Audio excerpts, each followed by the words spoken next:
Hello दोस्तों, मैं महावीर। आज हम बात करने जा रहे हैं बेसिक इलेक्ट्रॉनिक्स में पॉइंट नंबर 2 बैंड थ्योरी की। इससे पहले हमने एटॉमिक स्ट्रक्चर परमाणु संरचना के बारे में बात की थी। आज हम बैंड थ्योरी के बारे में बात करेंगे। देखिए दोस्तों, जो कोई भी पदार्थ है उसकी चालकता कितनी है, उसका कंडक्टेंस कितना है, वो विद्युत धारा प्रवाह के लिए कितनी सुगमता प्रदान करेगा, ये निर्धारण बैंड थ्योरी के माध्यम से किया जा सकता है। अर्थात कंडक्टर कौन सा पदार्थ रहेगा, सेमीकंडक्टर कौन सा रहेगा और इंसुलेटर कौन सा रहेगा। तो मैं आशा करता हूं कि ये वीडियो आपके अच्छे से समझ में आएगी और आपके लिए बहुत उपयोगी होगी। पूरा देखें। सो गाइस, अब हम बात करते हैं बेसिक इलेक्ट्रॉनिक्स में पॉइंट नंबर 2 बैंड थ्योरी। देखिए दोस्तों, ये जो बैंड थ्योरी है, इस बैंड थ्योरी के माध्यम से ही किसी भी पदार्थ का निर्धारित किया जाता है कि वो कंडक्टर है, सेमीकंडक्टर है या इंसुलेटर है। ठीक है दोस्तों, तो जो बैंड थ्योरी के बारे में ज्ञान अर्जित करने से पूर्व हमें कंडक्टेंस मतलब चालकता के बारे में ज्ञान होना आवश्यक है। सो गाइस, हम सबसे पहले बात करते हैं कंडक्टेंस की।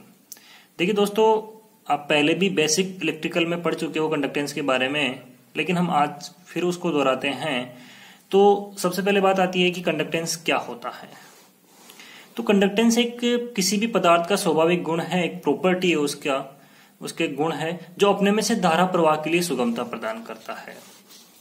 ठीक। सो गाइस, तो चालकता, कंडक्टेंस पदार्थ का एक स्वाभाविक गुण है जो धारा प्रवाह के लिए सुगमता प्रदान करता है। कंडक्टेंस को जी से प्रदर्शित किया जाता है और इसका मात्रक साइमन होता है। साइमन को ऐसे डिनोट करते हैं और इसका जो दूसरा मात्रक है वो महो होता है, जिसको उल्टे ओमेगा से डिनोट करते हैं।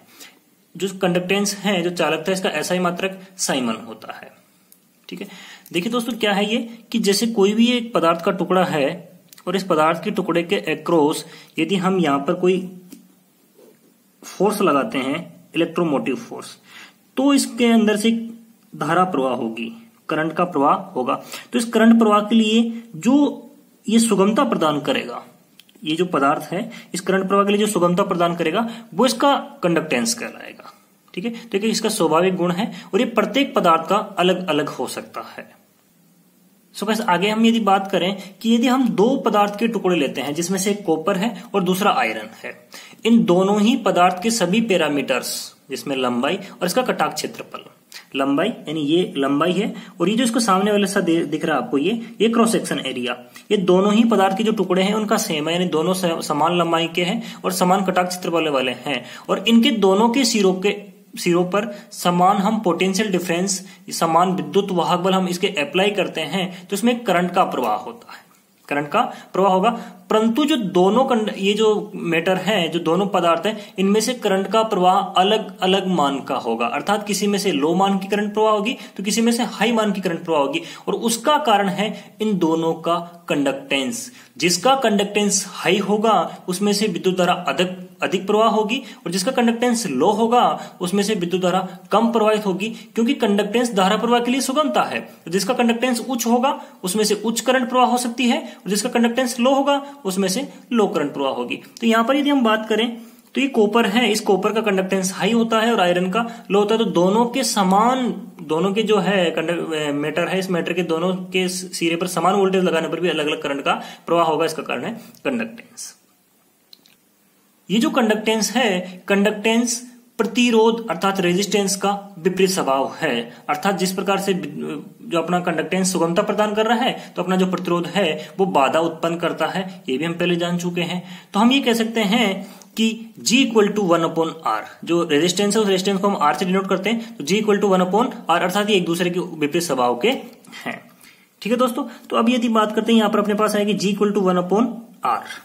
अब हम पहले भी पढ़ चुके हैं रेजिस्टेंस नियम के माध्यम से कि जो ये रेजिस्टेंस है ये निम्न कारकों पर निर्भर करता है। और किसी भी पदार्थ का जो रेजिस्टेंस है, किसी भी चालक का जो रेजिस्टेंस है, किसी भी तार का या किसी भी जो कंडक्टर उसका रेजिस्टेंस है, वो लंबाई के समानुपाती अर्थात R ∝ L और कटाक क्षेत्रफल के व्युत्क्रमानुपाती होता है, अर्थात R ∝ 1/A। ठीक है दोस्तों, तो इसी प्रकार यदि हम कंडक्टेंस की बात करें कि कंडक्टेंस किन किन कारकों पर निर्भर करता है, तो किसी भी जो चालक है, किसी भी जो पदार्थ है, उसका जो कंडक्टेंस यानी G ∝ देखो कंडक्टेंस और रेजिस्टेंस एक दूसरे के उल्टे हैं, तो ये जो इनके डिपेंडेंट है ये भी क्या हो जाएंगे, उल्टे, अर्थात G प्रोपोर्शनल 1/L और G प्रोपोर्शनल ए यहाँ पर क्रॉस सेक्शन एरिया, अर्थात जो कंडक्टेंस है वो लंबाई की व्युत्क्रमानुपाती होता है और जो कंडक्टेंस है वो कटाक्ष क्षेत्रफल के समानुपाती होता है। ठीक है, सो गाइस मैं यदि इन दोनों को मैं एक जगह लिखता हूं, अर्थात G प्रोपोर्शनल A/L आ जाएगा, जिस प्रकार से R प्रोपोर्शनल L/A आता है। सो गाइस आप देख सकते हो कि दोनों के अंदर एक उल्टा स्वभाव है, अर्थात ये दोनों एक दूसरे के विपरीत गुण है। जब यदि हम इस प्रोपोर्शनल को हटाते हैं तो यहां पर एक नियतांक आता है। क्या आता है, नियतांक आता है, कांस्टेंट आता है, और वो कांस्टेंट आएगा यहां पर चालक, विशिष्ट चालकता, विशिष्ट चालकता। सो गाइस हम यहां पर बात करते हैं, यहां पर विशिष्ट चालकता आएगा और विशिष्ट चालकता को हम सिग्मा से डिनोट करते हैं। किसे डिनोट करते हैं, सिग्मा से डिनोट करते हैं। तो यहां पर यदि अगर बात करें हम आगे कि जो कंडक्टेंस का जो फॉर्मूला क्या होगा, तो G equal to sigma A/L होगा, यानी कोई भी जो पदार्थ है उसका कंडक्टेंस कितना होगा, तो G equal to sigma A/L। Sigma यहां पर विशिष्ट चालकता है उस पदार्थ की, और A यहां पर उस पदार्थ का कटाक्ष क्षेत्रफल है और L उसकी लंबाई है। ये जो दोनों हैं वो समान इकाई में होने चाहिए। अब हम यहां पे जान चुके हैं कि जो विशिष्ट चालकता है उसका प्रतीक सिग्मा है और विशिष्ट जो चालकता है उसका मात्रक साइमन प्रति मीटर होता है। विशिष्ट चालकता का प्रतीक क्या होता है, साइमन प्रति मीटर। आगे हम बात करेंगे कि साइमन प्रति मीटर कहां से आया। आगे हम बात करते हैं कंडक्टिविटी, या जिसे कह सकते हैं हम स्पेसिफिक कंडक्टेंस, अर्थात विशिष्ट चालकता, यानी जो हम सिग्मा की बात कर रहे हैं। तो सिग्मा क्या है, यही सिग्मा क्या है इसकी बात करते हैं। तो कोई भी जो पदार्थ है उस पदार्थ की इकाई लंबाई है, लंबाई यानी ये जैसे कोई मान लो कि ये एक कंडक्टर का टुकड़ा है, ये एक कंडक्टर है, उस कंडक्टर की जो लंबाई है वो लंबाई कितनी है, इकाई, अर्थात 1 मीटर हो सकती है। और इस जो पदार्थ है इस पदार्थ का क्रॉस सेक्शन एरिया, कटाक्ष क्षेत्रफल, यानी ये वाला जो हिस्सा है ये भी हो 1 सेंटीमीटर, 1 मीटर स्क्वायर। ठीक है, यहां पर यदि मीटर है तो यहां पर मीटर आएगा, यदि यहां पर सेंटीमीटर तो यहां पर सेंटीमीटर आएगा, यदि यहां पर फीट है तो यहां पर भी फीट आएगा, यानी दोनों जो इकाई है वो समान होनी चाहिए। तो यदि यहां पर हमने मीटर लिया तो यहां पर इसका होगा 1 मीटर स्क्वायर, अर्थात इकाई लंबाई और इकाई कटाक्ष क्षेत्रफल वाले टुकड़े का जो कंडक्टेंस है, जो टुकड़े की जो कंडक्टिविटी है, जो कंडक्टेंस है वो उसकी स्पेसिफिक कंडक्टेंस कहलाएगी, अर्थात उसकी कंडक्टिविटी कहलाएगी, उसकी विशिष्ट चालकता कहलाएगी। देखो सो गाइस हमें ये बता रहा है कि ये जो एक कंडक्टर है इसका 1 मीटर लंबाई है और इसका जो कटाक्ष क्षेत्रफल वो भी 1 मीटर स्क्वायर है। तो जो इस पदार्थ का जो कंडक्टेंस होगा वो इसका स्पेसिफिक कंडक्टेंस अर्थात कंडक्टिविटी कहलाएगी। अब यदि हम बात करते हैं कि इसके मात्रक की, तो हम पढ़ चुके हैं कि G equal to sigma A/L होता है। ठीक है, तो हम यदि इसको आगे वज्र गुणा करते हैं तो क्या जाएगा, GL, यानी ये इससे गुणा होगा तो GL equal to sigma A। ठीक है, अब हमें किसका मान चाहिए, सिग्मा का मान चाहिए, तो सिग्मा को हम यहां रखेंगे, वो इसके बटे में आ जाएगा GL के A, अर्थात सिग्मा इक्वल टू GL/A। ठीक है, तो ये आगे बात करते हैं। तो G क्या है, यहाँ पर G कंडक्टेंस है जो साइमन में होता है, L क्या है यहाँ पर, L उस चालक की लंबाई है जो मीटर में होती है, A क्या है यहाँ पर, A उस चालक का कटाक्ष क्षेत्रफल है जो मीटर स्क्वायर अर्थात मीटर मल्टीपल मीटर में। आगे इसको यदि हम सोल्व करते हैं तो मीटर से मीटर कैंसिल हो जाएगा, तो यहाँ पर सिग्मा इक्वल टू बचेगा साइमन प्रति मीटर, अर्थात सिग्मा इक्वल टू साइमन प्रति मीटर। तो इस प्रकार से ये कंडक्टेंस की इकाई आ गई। सो गाइस मैं उम्मीद करता हूं कि आपके कंडक्टेंस और कंडक्टिविटी के बारे में समझ में आ गया होगा। यदि समझ में नहीं आया हो तो कमेंट बॉक्स में कमेंट करके बताइएगा, आपको दोबारा पुनः समझाने की कोशिश की जाएगी। सो गाइस आगे हम बात करते हैं बैंड थ्योरी की। तो देखिए दोस्तों, हम एक परमाणु संरचना के बारे में पढ़ चुके हैं और परमाणु संरचना में पढ़ा है कि जो परमाणु होता है उसके केंद्रीय भाग होता है और उस केंद्रीय भाग को हम नाभिक कहते हैं और नाभिक के चारों ओर कक्षाएं बनी होती है। नाभिक के अंदर प्रोटॉन अवस्थित होता है जिसका धनावेश होता है, नाभिक के चारों ओर इलेक्ट्रॉन, इन कक्षाओं में इलेक्ट्रॉन्स होते हैं जिनका आवेश ऋणावेशी होता है। अब यदि हम एक पृथक परमाणु की यानी एक अलग से परमाणु ले उसकी बात करें तो उस परमाणु के अंदर इस प्रकार से उसकी संरचना होगी। ठीक है, इसमें जो इलेक्ट्रॉन्स की संख्या, नंबर ऑफ इलेक्ट्रॉन्स कम भी हो सकते हैं, ज्यादा भी हो सकते हैं और ये डिपेंड करते हैं उस परमाणु क्रमांक के ऊपर। सो गाइस आगे हम बात करें इसमें कि जो परमाणु है, इस परमाणु का जो केंद्रीय भाग इसमें धनावेश है और इसके चारों ओर ऋणावेश है। इसके चारों ओर ऋण आवेश है। तो देखिए दोस्तों, यहां पर ये विपरीत स्वभाव का आवेश है जो एक दूसरे के प्रति आकर्षण रखता है, एक दूसरे के प्रति आकर्षण रखता है। और इसके साथ साथ हम ये भी बात कर सकते हैं कि जो नाभिक के नजदीक वाली जो कक्षा होती है उसका आकर्षण अधिक होता है, और जो नाभिक से जैसे जैसे हम दूर होते जाते हैं वैसे वैसे इनका आकर्षण कम होता जाता है। ठीक है। सो गाइस, अब यदि बात करें यहाँ पर धन आवेश है और यहाँ पर ऋण आवेश है, तो ये जो आवेश है एक दूसरे को निराकृत करने की कोशिश करेंगे। ठीक है।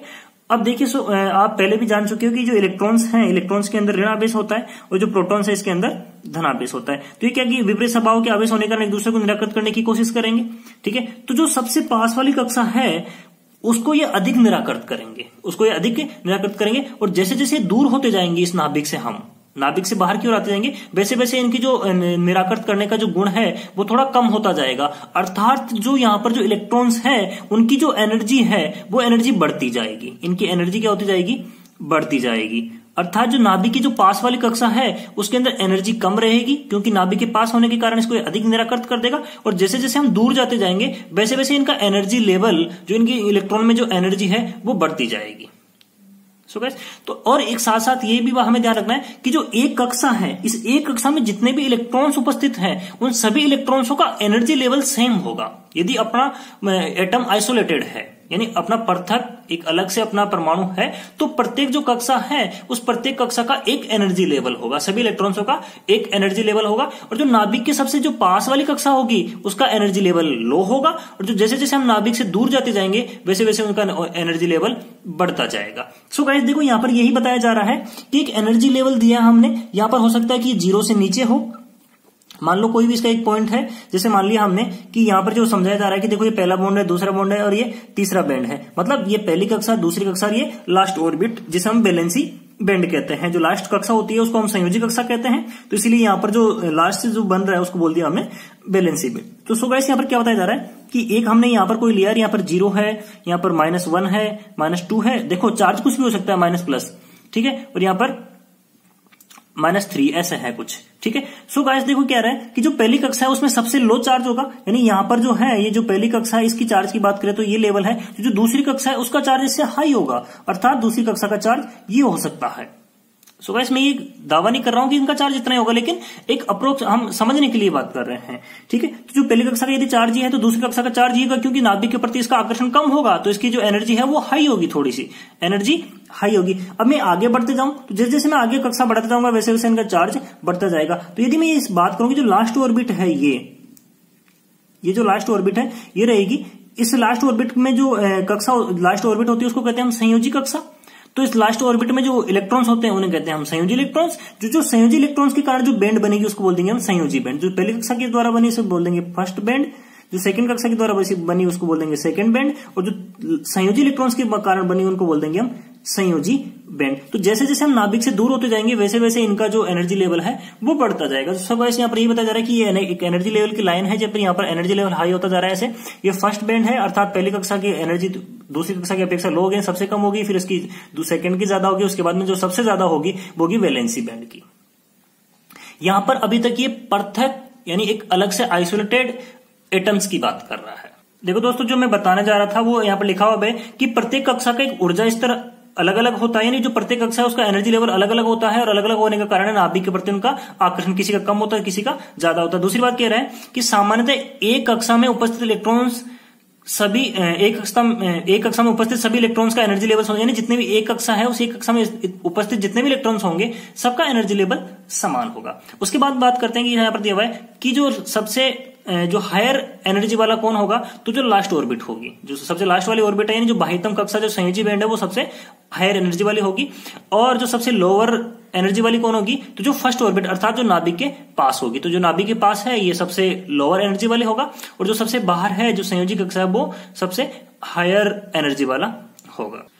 सो गाइस, अभी तक तो हम केवल एक आइसोलेटेड अर्थात पृथक परमाणु की बात कर रहे हैं, लेकिन जो अपना सॉलिड होता है, जो अपना ठोस होता है, उस ठोस में यह जो पदार्थ है उस पदार्थ में एक परमाणु न होकर के अनेक परमाणु होते हैं, बहुसंख्यक में परमाणु होते हैं। तो अब यदि बात करें कि हम जब दो परमाणु को पास लाते हैं तो क्या प्रभाव होता है, क्या इफेक्ट पड़ता है, तो जब हम दो परमाणु को पास पास लाते हैं तो इनके एनर्जी लेवल में डिफरेंस आता है। इनके एनर्जी लेवल में डिफरेंस आता है, और वो आता है केवल लास्ट ऑर्बिट में, लास्ट ऑर्बिट में, क्योंकि जो पहले से लेकर के लास्ट से जो पहले वाली ऑर्बिट है वो टोटल ऑर्बिट्स पूर्ण होती है, जबकि जो कंप्लीट्स होती है, जबकि जो लास्ट कक्षा होती है वो अनकंप्लीट्स होती है, अनकंप्लीट होती है। हो सकता है वो कंप्लीट हो, लेकिन यदि वो अनकंप्लीट है तो उनकी जो एनर्जी लेवल है, जो इलेक्ट्रॉन्स है, उनकी एनर्जी लेवल में कुछ ज्यादा डिफरेंस आएगा। तो देखो सो गाइस यहाँ पर यही बताया जा रहा है कि एक एटम ये है और दूसरा एटम ये, इन एटमों को हम पास पास ला रहे हैं। क्या कर रहे हैं? ऐसे पास पास ला, पहले दूर थे, आइसोलेटेड था एक था, अब पास पास ला रहे हैं इसको।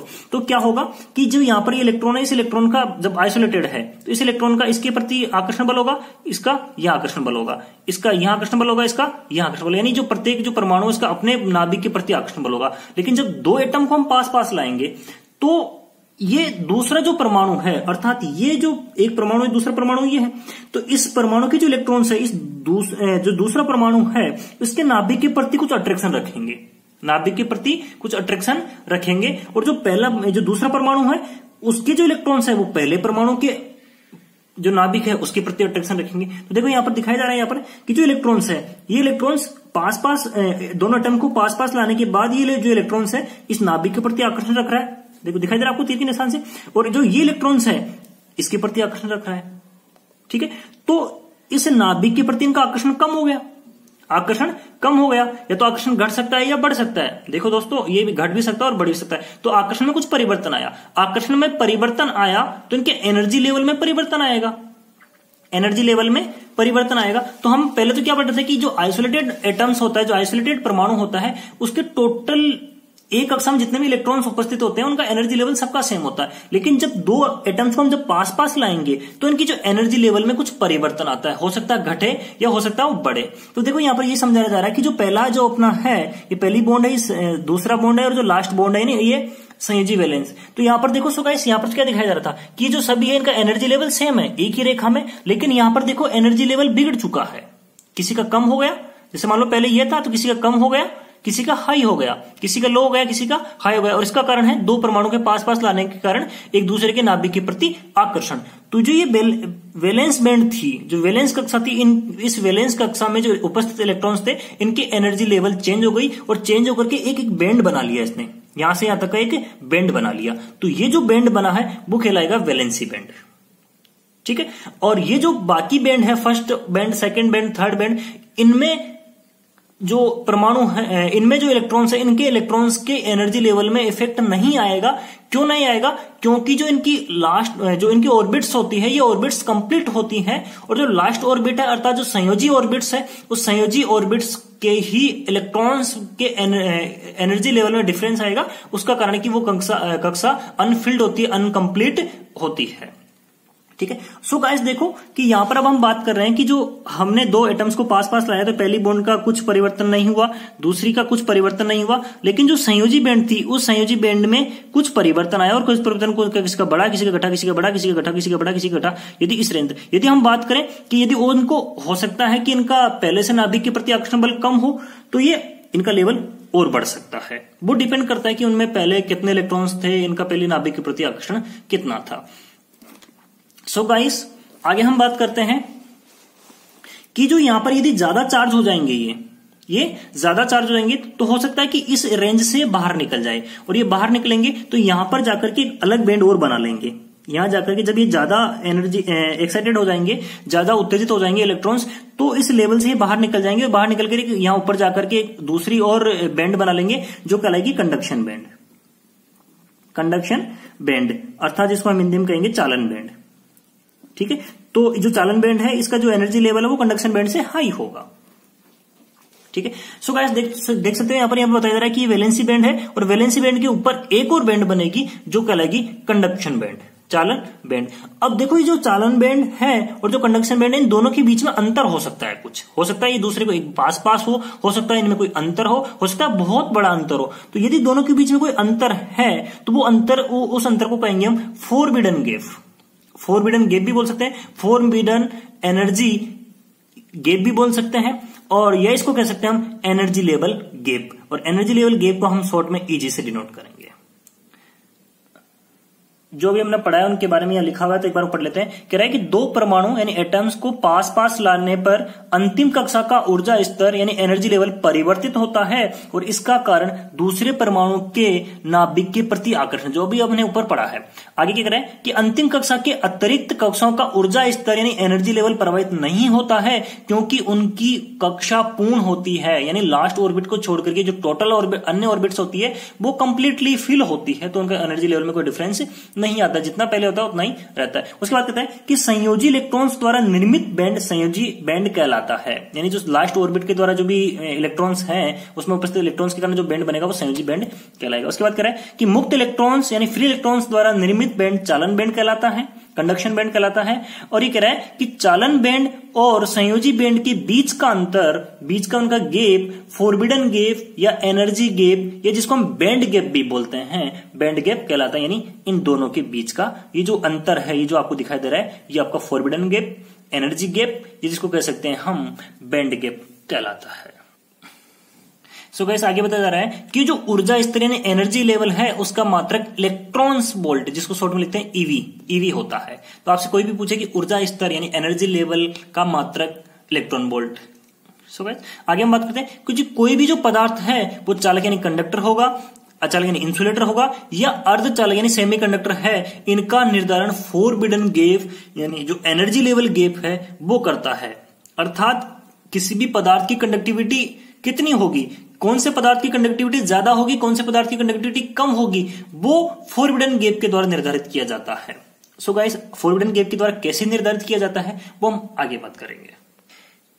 देखिए दोस्तों यहां पर बताया जा रहा है, आपको दिख रहा होगा, एक तो जो ऊपर वाली लाइन है वो ब्लू लाइन है और नीचे वाली लाइन है वो ब्लैक लाइन है, और यहां पर आपको एक ऐसा बॉक्स दिखाई दे रहा होगा और दूसरा ऐसा बॉक्स। ये जो यहां पर है ये है एनर्जी लेवल, इसका ये क्या है, एनर्जी लेवल है, और ये कंडक्टर्स की बात कर रहा है। इसमें जो नीचे वाला है ब्लैक वाला वो वैलेंस बैंड है और जो ऊपर वाला है वो कंडक्शन बैंड है। जो चालक पदार्थ होते हैं, जो चालक पदार्थ होते हैं, चालक पदार्थों में जो कंडक्शन बैंड और जो वैलेंसी बैंड है उन दोनों के मध्य कोई अंतर नहीं होता है, अर्थात इन दोनों के बीच फॉरबिडन गैप होता ही नहीं है, ये एक दूसरे को ओवरलैप करते हैं। देखो दिखाया भी जा रहा है यहां पर, ध्यान से देखो कि यहां पर जो है ये आपका कंडक्शन बैंड है, कंडक्शन बैंड यहां तक जा रहा है, और जो ये आपका ये वैलेंस बैंड है वो वैलेंस बैंड यहां तक जा रहा है, और ये जो आपका कंडक्शन बैंड है वो कंडक्शन बैंड यहां तक आ रहा है, यानी एक दूसरे को ओवरलैप कर रहे हैं। अब हम बात क्या करते हैं कि जो अपना ये होता है, यहां पर होता है कंडक्शन बैंड नीचे वाला सीबी कंडक्शन बैंड, इसमें होते हैं संयोजी इलेक्ट्रॉन्स, ठीक है। जब हम दो एटम्स को पास लाते हैं, बहुत से एटम्स को पास लाते हैं, उनकी एनर्जी लेवल चेंज होता है, और यहां पर जो है ये होता है ये वीबी है वैलेंस बैंड और ये सीबी कंडक्शन बैंड, ठीक है। तो अब यदि दोनों के बीच में कोई अंतर नहीं होगा, यानी ये दोनों फील होगा एक दूसरे के, यहां पर कोई अंतर नहीं होगा, ये एक दूसरे के टच होंगे, एक दूसरे को ओवरलैप करेंगे, तो ये यहां से जो वैलेंस इलेक्ट्रॉन्स है वो वैलेंस इलेक्ट्रॉन्स आसानी से कंडक्शन बैंड में जा सकते हैं बिना किसी अतिरिक्त ऊर्जा के, बिना किसी हीट एनर्जी, या हो सकती है जो एनर्जी है वो कोई दूसरी भी हो जैसे इलेक्ट्रोमोटिव फोर्स, बिना किसी एनर्जी के ये वैलेंस बैंड से कंडक्शन बैंड में जा सकते हैं। सो गाइस यहाँ पर ये दिखा जा रहा है कि ये दोनों एक दूसरे को ओवरलैप करते हैं, तो यहाँ के जो इलेक्ट्रॉन्स है वो बिना किसी अतिरिक्त ऊर्जा के कंडक्शन बैंड में चले जाते हैं, और कंडक्शन बैंड में जाएंगे तो वहां पर वो अर्थात उसका कंडक्टेंस बढ़ जाएगा, अर्थात वो चालक होगा। तो क्या बताया जा रहा है, चालक पदार्थों में कंडक्शन बैंड व वैलेंस बैंड के में कोई अंतर नहीं होता है, कोई गैप नहीं होता है, अर्थात इनका जो फॉरबिडन गैप होता है वो जीरो होता है, ये एक दूसरे को ओवरलैप करते हैं, एक दूसरे को ओवरलैप करते हैं, इनमें बीच में कोई गैप होता ही नहीं है। आगे दिखाई दे रहा है कि कंडक्टर्स का एनर्जी लेवल जीरो होता है, अर्थात यहां पर forbidden gap, energy level, band gap की बात कर रहा है, 0 इलेक्ट्रॉन्स वोल्ट होता। तो आपसे सीधा सीधा पूछे कि कंडक्टर्स का एनर्जी लेवल कितना होता है तो 0, फॉरबिडन गैप कितना होता है 0, ठीक है दोस्तों। तो आगे हम बात करते हैं, इसमें आगे दिया है कि कंडक्टर में वैलेंस बैंड के इलेक्ट्रॉन्स कंडक्शन बैंड में बिना किसी बाह्य ऊर्जा, जो भी हम बात करते हैं कि बिना किसी बाह्य ऊर्जा यानी एक्सटर्नल एनर्जी के ही वो चले जाते हैं, कोई उसको अतिरिक्त ऊर्जा देने की जरूरत नहीं होती है, बिना ऊर्जा के ही वो वैलेंस बैंड से कंडक्शन बैंड में चले जाते हैं, अर्थात उसकी चालकता हाई होती है। सो गाइस आगे हम बात करते हैं अचालक की, इंसुलेटर्स की। तो इंसुलेटरों में क्या होता है, ये जो देखो दोस्तों, यहाँ पर इंसुलेटर का डायग्राम दिखा गया है। यहाँ पर ये जो आपको दिखाई दे रहा है ये आपका वैलेंस बैंड है, और ये आपको जो दिखाई दे रहा है यहाँ पर कंडक्शन बैंड है। और जो यहाँ पर ये आपके बीच में दिखाई दे रहा है आपको, ये फोरबिडन गैप है, एनर्जी लेवल है। तो जो इंसुलेटर्स होते हैं, इंसुलेटर्स के अंदर, सॉरी दोस्तों, जो इंसुलेटर्स है, इन इंसुलेटर्स के अंदर ये फोरबिडन गैप काफी अधिक होता है, और जिसके माध्यम से जो वैलेंस बैंड में इलेक्ट्रॉन्स है, वो वैलेंस बैंड से कंडक्शन बैंड में इलेक्ट्रॉन्स जा ही नहीं सकते हैं। यदि हम इसको हीट एनर्जी या कोई बाह्य एक्सटर्नल एनर्जी भी दें तो भी यहाँ के इलेक्ट्रॉन्स नहीं जा सकते हैं, क्योंकि इनमें इतनी ऊर्जा नहीं होती है कि इसको ये पार कर सके। और जो इंसुलेटर्स होते हैं, इन इंसुलेटर्स का जो फोरबिडन गैप होता है, ये फोरबिडन गैप 3 इलेक्ट्रॉन्स वोल्ट से अधिक होता है। 3 इलेक्ट्रॉन्स वोल्ट से अधिक होता है। यदि किसी भी पदार्थ का फोरबिडन गैप 3 इलेक्ट्रॉन्स वोल्ट से अधिक है तो वो इंसुलेटर की श्रेणी में आएगा। सो गाइस देखो यहाँ पर जो इसका कंडक्शन बैंड बिल्कुल खाली है, जबकि वैलेंस बैंड भरा हुआ है। कंडक्शन बैंड में कोई भी इलेक्ट्रॉन्स नहीं है, और कंडक्शन बैंड में कोई भी इलेक्ट्रॉन्स नहीं है, एक भी इलेक्ट्रॉन्स नहीं है। इसका मतलब है कि ये इंसुलेटर है। जिस भी पदार्थ का कंडक्शन बैंड एम्प्टी हो, खाली हो, वो कंडक्शन बैंड इंसुलेटर्स कहलाता है। जिसका भी कंडक्शन बैंड एम्प्टी हो, खाली हो, वो इंसुलेटर कहलाता है।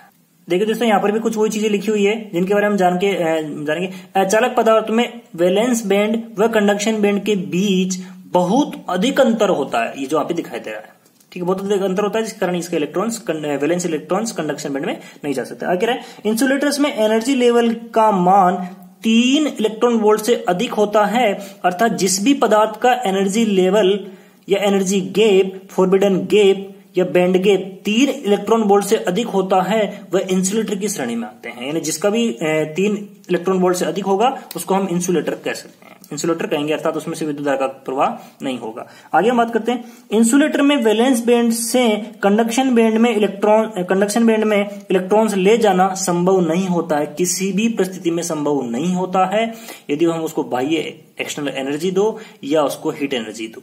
अगर है कि इंसुलेटर पदार्थ के वैलेंस बैंड में इलेक्ट्रॉन्स बहुत अधिक मात्रा में होते हैं, यानी वैलेंस बैंड बहुत भरी होती है, फुल भरी होती है, परंतु कंडक्शन बैंड में एक भी इलेक्ट्रॉन्स नहीं होता है, अर्थात उसकी कंडक्शन बैंड खाली होती है, उसकी कंडक्शन बैंड एम्प्टी होती है, इसलिए वहां पर कंडक्शन फ्री इलेक्ट्रॉन्स नहीं होते हैं इसमें, इसलिए ये इंसुलेटर होता है। आगे हम बात करते हैं सेमीकंडक्टर्स की। तो जो सेमीकंडक्टर्स है, सेमीकंडक्टर्स में जो एनर्जी फोरबिडन गैप है वो कंडक्टर की अपेक्षा अधिक, परंतु जो एनर्जी गैप है ये कंडक्टर की अपेक्षा अधिक, परंतु इंसुलेटर की अपेक्षा कम होता है। तो यहां पर देख रहे हैं कि अर्धचालक पदार्थों में वैलेंस बैंड व कंडक्शन बैंड में के बीच अंतर बहुत कम होता है, यानी इंसुलेटर से कम होता है। उसके बाद में बात करें कि एनर्जी जो लेवल कितना होता है, तो सेमीकंडक्टर्स में एनर्जी लेवल का मान लगभग 1 इलेक्ट्रॉन वोल्ट होता है, अप्रोक्सीमेटली। 1 से थोड़ा कुछ कम भी हो सकता है, कुछ ज्यादा भी हो सकता है, तो अलग अलग पदार्थ का अलग अलग होता है। तो यहाँ पर 1 के आसपास होगा, ठीक है, यानी जो यहां से लेकर के यहां तक का जो मान होगा, फोरबिडन गैप का जो मान होगा, एनर्जी लेवल का जो मान होगा, वो 1 इलेक्ट्रॉन वोल्ट के आसपास होगा। तो यहाँ पर 1 इलेक्ट्रॉन वोल्ट है, तो इसको कोई बाह्य 1 इलेक्ट्रॉन वोल्ट से अधिक बाह्य कोई ऊर्जा दे करके इस इलेक्ट्रॉन्स को यहां से यहां पर पहुंचाया जा सकता है, यहां से यहां पर पहुंचाया जा सकता है। तो यहां पर बात करते हैं, ये सामान्य अवस्था की बात कर रहे हैं, अर्थात जनरली टेम्परेचर में, जो अभी हम नॉर्मल टेम्परेचर की बात करते हैं। यहाँ पर कह रहे हैं कि जो जर्मेनियम है, उस जर्मेनियम का जो एनर्जी लेवल होता है वो 0.7 इलेक्ट्रॉन वोल्ट होता है, और सिलिकॉन का जो एनर्जी लेवल होता है वो 1.12 इलेक्ट्रॉन वोल्ट होता है, ठीक है। तो यहाँ पर अधिकतर दोनों का पूछा जाता है, क्योंकि अपने जो इलेक्ट्रॉन सेमीकंडक्टर्स में 2 ही मोस्टली उपयोगी है। तो जर्मेनियम का 0.7 इलेक्ट्रॉन वोल्ट है और सिलिकॉन का 1.12 इलेक्ट्रॉन वोल्ट है। आगे बात करते हैं, ये कह रहे हैं कि सामान्य तापमान रूम टेम्परेचर होता है 27 डिग्री सेल्सियस पर सेमीकंडक्टर्स के कंडक्शन बैंड में 1-2 यानी बहुत कम इलेक्ट्रॉन्स होते हैं। यानी रूम टेम्परेचर के ऊपर जो कंडक्शन बैंड होता है, कंडक्शन बैंड में कुछ इलेक्ट्रॉन्स होते हैं। देखो यहाँ पर दिखाई जा रहा है कि जो वैलेंस बैंड है, ये वैलेंस बैंड भरा हुआ है, लेकिन कंडक्शन बैंड में कुछ ही इलेक्ट्रॉन्स है, 2-4 इलेक्ट्रॉन्स दिखाई दे रहा है, ठीक है। आगे कह रहा है ये कि 0 डिग्री केल्विन, यानी 0 डिग्री केल्विन टेम्परेचर, और यदि हम सेल्सियस में बात करें तो -273 डिग्री सेल्सियस पर सेमीकंडक्टर्स इंसुलेटर यानी अचालक की भांति व्यवहार करते हैं, क्योंकि दोस्तों ये मोस्ट इंपोर्टेंट बात है, इसको आप नोट कर लेना, ये कई जगह पूछा जाता है। आगे बात ये कह रहा है कि अर्थात 0 डिग्री केल्विन टेम्परेचर पर कंडक्शन बैंड में कोई इलेक्ट्रॉन्स नहीं होता है, अर्थात इलेक्ट्रॉन्स की संख्या 0 होती है, जिस प्रकार से अपने सेमी इंसुलेटर्स में यानी अर्धचालक में होती है। आगे हम बात करते हैं सामान्य तापमान पर सेमीकंडक्टर को ऊष्मीय ऊर्जा यानी हीट एनर्जी या बाह्य ऊर्जा यानी एक्सटर्नल सोर्स जिसमें इलेक्ट्रोमोटिव फोर्स देकर वैलेंस बैंड से कंडक्शन बैंड में इलेक्ट्रॉन्स ले जाए जा सकते हैं, क्योंकि यहाँ पर एनर्जी लेवल, इसका जो एनर्जी लेवल गैप है वो कम है। तो हमें यहाँ पर सामान्य टेम्परेचर है, रूम टेम्परेचर है, उस पर वैलेंस बैंड से कंडक्शन बैंड में इलेक्ट्रॉन्स ले जाने के लिए सिलिकॉन में 0.7 इलेक्ट्रॉन्स वोल्ट से अधिक का ऊर्जा लगानी पड़ेगी, और सिलिकॉन के अंदर 1.12, जर्मेनियम में 0.7 और सिलिकॉन में 1.12। इससे अधिक हम यदि ऊर्जा लगाएंगे तो ये जो कंडक्शन बैंड है इसके इलेक्ट्रॉन्स यहां से यहां चले जाएंगे, ठीक है, इस एनर्जी गैप को ये पार कर जाएंगे। सो गाइस यहां पर कुछ शॉर्ट फॉर्म या कुछ एनर्जी के बारे में एक दूसरे में कंपेयर किया हुआ है, तो देखते हैं हम यहाँ पर ये दिया हुआ है कि कंडक्शन बैंड मतलब उसको चालक बैंड कहेंगे, वैलेंस बैंड उसको हम हिंदी में संयोजी बैंड कहेंगे, फॉरबिडन गैप उसको हम अभी तक हिंदी में बात नहीं की, उसका हिंदी में नाम है वर्जित ऊर्जा अंतराल। जो फॉरबिडन गैप है उसको हम हिंदी में कहेंगे वर्जित ऊर्जा अंतराल। वर्जित का मतलब होता है मना करना, यानी वो इलेक्ट्रॉन्स को मना करता है, जो यहाँ जो ये बीच वाला है ये मना करता है कहां से कहां जाने में, वैलेंस बैंड से कंडक्शन बैंड जाने में। लेकिन यदि इस मना करने से उसका मान ज्यादा हो गया तो ये यहां से आसानी से जा सकते हैं। तो हमेशा जो फॉरबिडन गैप है उससे हम अधिक एनर्जी लगाएंगे तो वैलेंस बैंड के इलेक्ट्रॉन्स कंडक्शन बैंड में जा सकते हैं। आगे दिया हुआ है कि जो इलेक्ट्रॉन वोल्ट और जूल के मध्य संबंध और इलेक्ट्रॉन वोल्ट और किलोवाट हावर्स के मध्य संबंध, क्योंकि जो इलेक्ट्रॉन वोल्ट है वो ऊर्जा की इकाई है, तो ऊर्जा की जो अन्य इकाई है उनके यहां पर कंपेयर किया हुआ है। तो एक electron volt equal to 1.602 into 10⁻⁻19 joule होता है। दोस्तों ये नोट कर लेना और याद भी रखना, कहीं पूछा जा सकता है।